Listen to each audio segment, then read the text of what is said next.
রিজিকের অভাবে কেউ না খেয়ে মরে না, রিজিকের অভাবে কেউ না খেয়ে মরে না। আল্লাহ রব্বুল আলামিন দুনিয়ার জমিনে 18,000 মাখলুকাত সৃষ্টি করেছেন।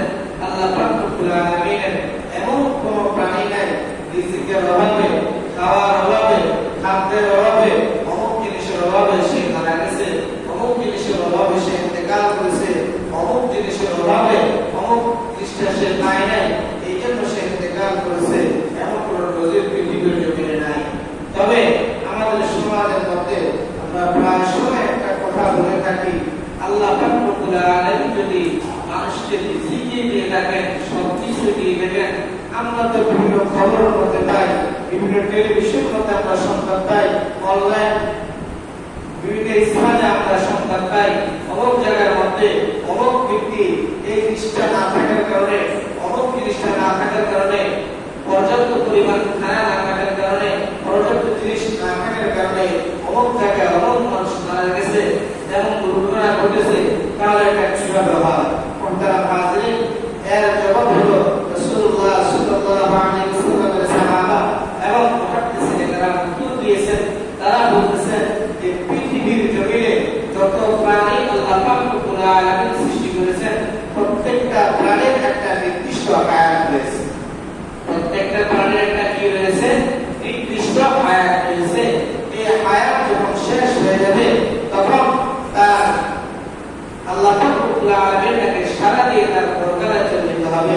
আল্লাহ পাক রব্বুল আলামিন কুরআনুল কারীমে বলতে বলেন, ইযা জাআ আজালুহুম লা ইস্তাগফিরুনা সাআতান ওয়া লা ইস্তাকদিমুন।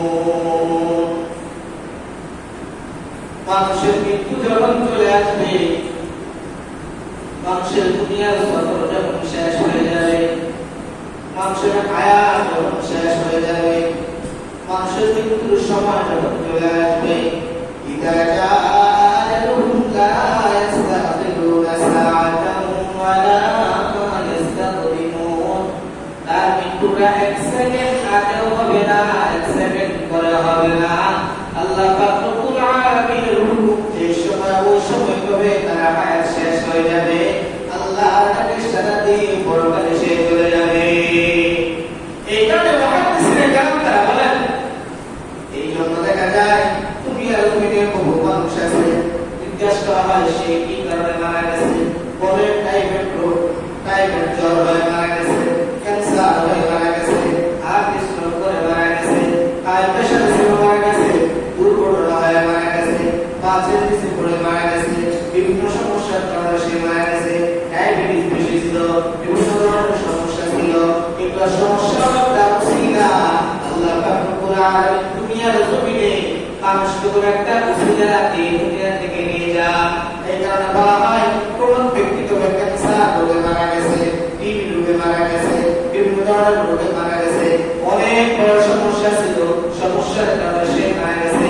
কিন্তু রব্বে কারীমের হুকুম যখন চলে আসবে, ইযা জাআ আজালুহুম লা ইস্তাগফিরুনা সাআতান ওয়া লা ইস্তাকদিমুন। যখন মৃত্যুর সময় ঘনিয়ে আসবে, দুনিয়ার সফর শেষ হয়ে যাবে, হায়াতের জিন্দেগি শেষ হয়ে যাবে, মানুষের এক মুহূর্তের জন্য দেরি করা হবে না, এক মুহূর্ত আগেও জান কবজ করা হবে না, এক মুহূর্ত পরেও জান কবজ করা হবে না। এই কারণে যারা হায়াত যখন শেষ, আল্লাহ পাক রব্বুল আলামিন একটা উসিলা দিয়ে, একটা উসিলা দিয়ে তুমি মানুষকে দুনিয়ার জমিন থেকে নিয়ে যান। এই কারণে দুনিয়ার জমিনে যার রিজিক যতদিন আছে সে ততদিন কি করবেন? রিজিক বর্ষণ করবেন। মুহতারাম হাজিরিন, দুনিয়ার জমিনে যত প্রাণী আছে আল্লাহ পাক রব্বুল আলামিন 18